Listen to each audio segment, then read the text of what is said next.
Hi, guys. Thanks for having me out. I'm really excited to be here speaking tonight. I've now seen a couple speaker series, so it'll be fun to actually be on the other side this time. So today I wanted to talk to you guys about surprises. Everybody loves a surprise, right? Most people do, whether you're watching a scary movie, whether it's your birthday, whether your significant other gives you a really awesome gift. Usually it creates a lot of delight. And so what I want to focus on today is how surprises can make your customers really happy. And my hope is that for people who have a business that's facing customers, it could be really useful for you.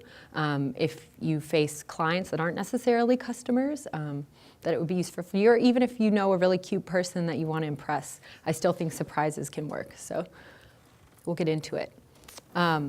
So what you'll learn today, what I think surprises are from a definition standpoint. We're actually going to go do a little philosophy work. Why it's important to you today, and then how to harness surprises to work for you and do work for you. So to me, surprises actually, I know I just said that a surprise can be about a scary movie. To me, what it really encompasses is the unexpected. So my company, Drape, we like to say we're a brand that produces unexpected basics that women can actually have a hand in making. And so that unexpected piece is really important because we think that we surprise women with our products and with a lot of other things. But I really think more broadly that surprise is really about not expecting something and encountering it as it comes to you. So now I'm going to get all academic for a second and talk about a case study, which is humor. I think surprises are used a lot in humor, and a philosopher named Kant, which a lot of you may know, had a theory called the incongruity theory that said that what makes humor true is that it's a perceived discrepancy between what is expected and what is observed. So you think in your mind that you're going to expect to see something or hear someone say something, but then something totally different happens, and that is where humor comes from. So we'll go through a couple examples just to get everybody on the same page. I love memes. So here you see a picture of a little kid eating a watermelon, which looks great, but with the text over it says eating watermelon like a boss. And that's what makes it a little bit funny because it's unexpected to think of a little child eating watermelon like a boss. Another example. Anthropomorphizing as well, but again, you see a picture of a cat that looks like it's playing with a Birkenstock, but you add a little quote there and it's something totally unexpected. And then everybody loves Grumpy Cat. So I had to throw that one in there too. So why is this important? So I think this is really important because we're designed as humans to be delighted by novelty. That is that our brains are actually wired and focused to focus on things that are around our environment that are new or unexpected. And so we actually seek those things out and actually are wired to take delight in those. Why would this matter to a company? So to me, it's a pretty simple formula. If something unexpected creates delight and delight leads to customer happiness, I think there's a value profit chain theory that says that happy customers mean more money for you over time. And so we definitely think that at our company, and I want to now take you through a couple examples of companies that I really think we admire and respect and who we see as people who create really great surprises for their customers. So a way to think about it before we get into them is actually breaking down, I think, in a business context, how you could actually create a surprise. So to me, creating a surprise as a brand is breaking a social norm. So again, breaking through what's expected of a brand. I think customer service is a great, easy example for that, which we'll get into. And then also bringing that authenticity as a brand through it, right? Like you can create unexpected social norms, but if it's not authentic and true to who you are, it can fall really flat. So here's an example that I think is really easy, and then we'll get into some other brands. So, and this is for anyone here who's related to a company in Vegas that runs food, like so you know, these are the ways to get me to give you a really big tip. So just listen up. So one is when someone brings it actually happened to me this week. Someone brought chips and salsa to the table. I didn't ask for them, but I was really excited when they came, and I was like, oh my gosh, free carbs. When I go to an Italian restaurant and there's warm bread, automatically 5% tip increase, without a doubt. Bringing in uninvited visitors. So when another waiter comes to my table and asks how I'm doing, or when the chef even comes out and asks how the dinner is, right? I wasn't expecting the chef to come and talk to me. I was just expecting to eat his food. But breaking that norm really makes me excited and think that they care about me. Getting personal. If somebody writes my name on a check and says, thank you, Aubrie, I know my name is there on the credit card slip, but if they take the time to write my name out, again, like another 2 to 5% will be bumped up on that tip because they took the time to do it. And then leaving a little something behind. If you leave me an Andes Mint, a toothpick, a meringue, a cookie, anything behind that lets me know that you're thinking of me on my way out and my sweet tooth, guaranteed tip.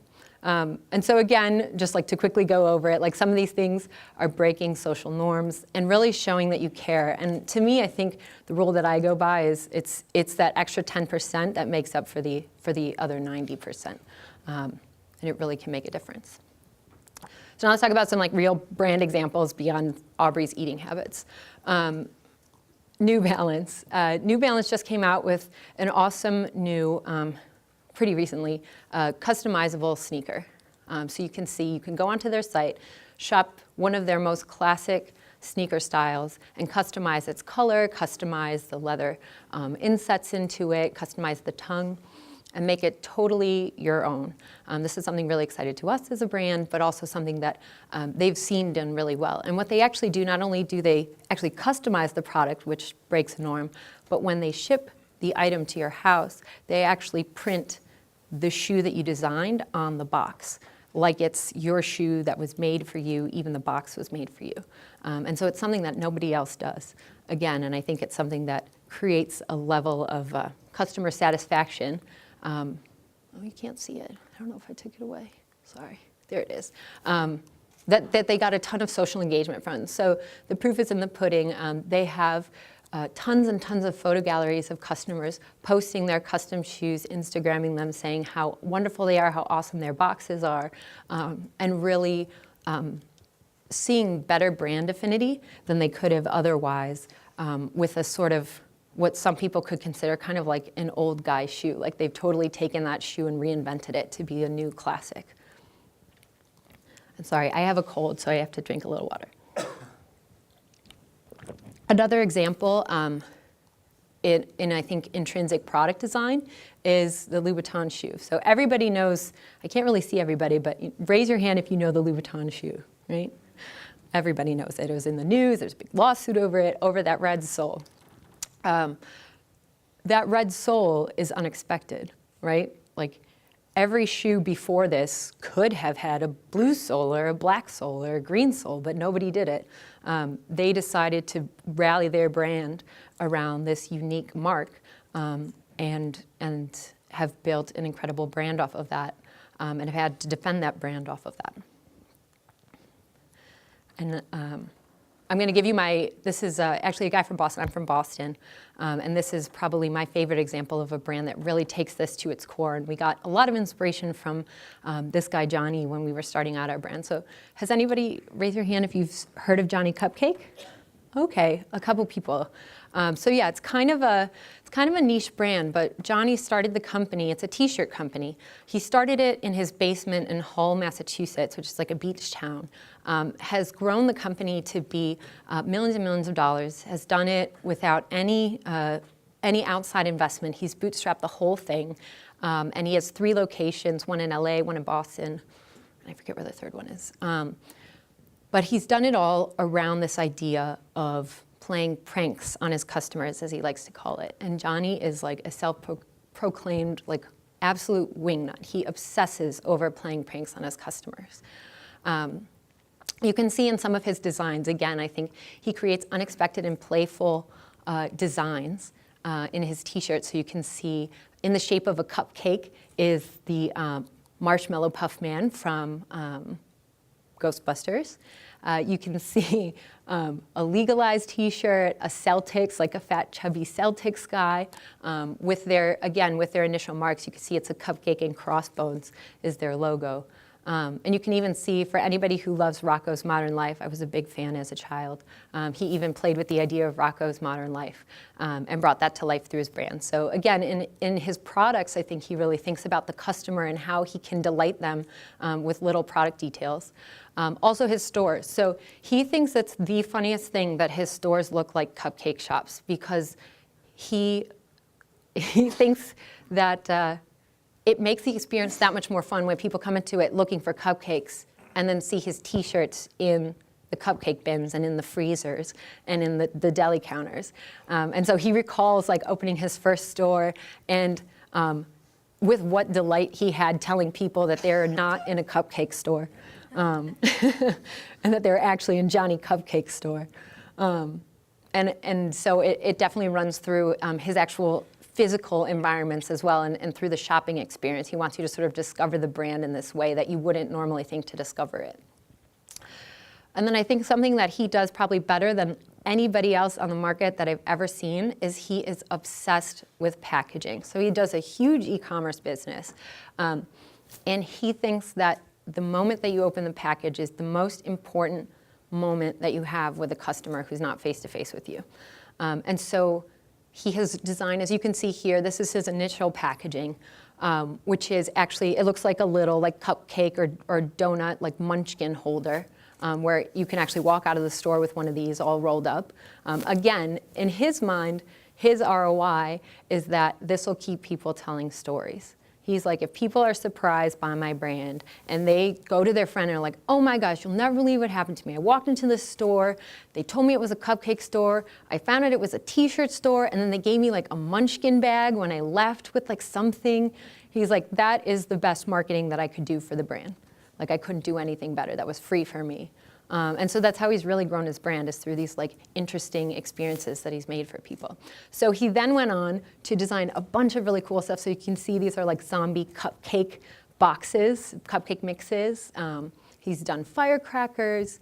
He's done like little muffin tins for accessories. He's done, like the list goes on and on and on. He did like a pizza box. And so he comes out with these for all of his special editions of stuff. And he also recalls a lot that he loves putting stuff in people's boxes too, and not telling them about it so that when they get it, they like don't know what's going on. So he puts $20 bills often in people's shirts. He hides them. He hides candy bars. He hides half-eaten candy bars. And he thinks it's just the most fun way to interact. So he's like, you know, if he's like, if somebody's at a party, he's like, you'll never guess what happened. Somehow there's a $20 bill inside this package I got from this t-shirt company. He's like, hopefully they'll say that it was Johnny Cupcakes, and that'll embody the brand. So I think he really stays true to his prankster self too. So I'll just touch on this a lot because I think the threads are common in what we do. So you probably got the gist that I really like surprises too. I love giving surprises. And we've really tried to build a company around that idea. I call it surprises. I was at Zappos on a tour, and at Zappos, when they have a really great call, they can actually, what I would consider, surprise the customer and send them a note and decorate the note and actually send it to their house, and they'll mail it. They call them, I think it's personal emotional connections.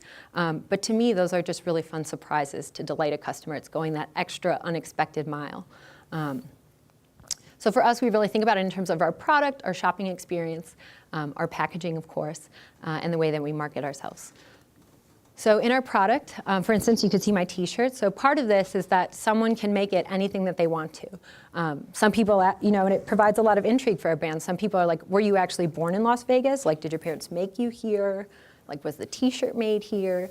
So it keeps the conversation going. You can see some of our fans and customers who've made their t-shirts. In shopping even, so we built our experience around customization, but there's also some really interesting elements. Can anybody see what the element is in here that's unexpected?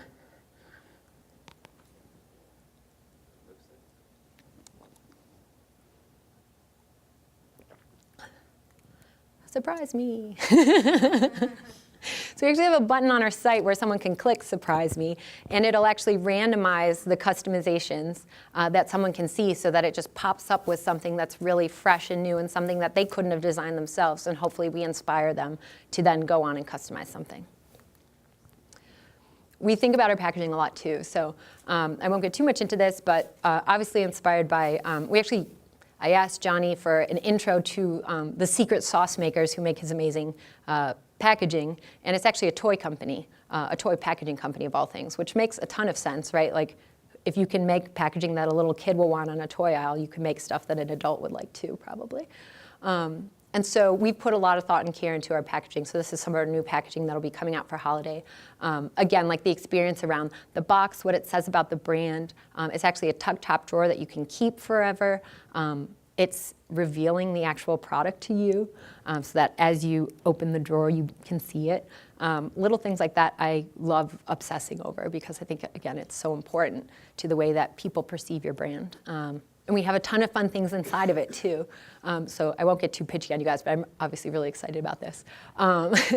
We put inside of it actually a tag that says, your dress was made by X person, because all of our clothes are made to order. So we actually put the name of the seamstress that worked on your garment to give it that totally personal touch and try to really stay authentic to like what makes us different.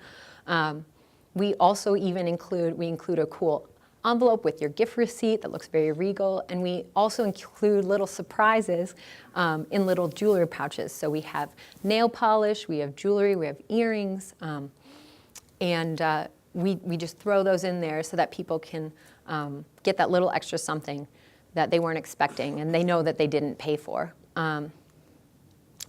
And I think what we've seen is that for us as an early brand with not a lot of money for marketing at this point, it's really grown our early traction. So people are viciously loyal to our brand, and we think that our thesis is it's because we really try to surprise them every step along the way of their experience, from shopping on the site to sending them follow-up emails to putting little rings inside their box. So takeaways. So hopefully what you learned from this is to think about, again, whether it's in personal relationships or business relationships, how can you break outside the social norm in your industry or in your environment? I think it's really easy to get into a groove and into a habit. Like, humans are made for habit, so the more novelty you can create and think about that novelty, the better. The extra 10% is more important than the other 90%. Like, everybody gets used to the other 90%. So think about how you can make small efforts to make that extra 90%. Our bow rings cost next to nothing for us. But we see that our customer retention rate is huge and our repeat purchase rate is huge. And part of that, we think, is because that little extra cost that we put into it. And then, of course, as Shakespeare says, be yourself. Obviously, like, do all of it with authenticity and try to stay true to what is really unexpected to you and really exciting for you. So now, my big Oprah moment is that I have bow and drape rings for everybody here tonight that I've brought all the way from New York. So you get a ring, and you get a ring, you get a ring.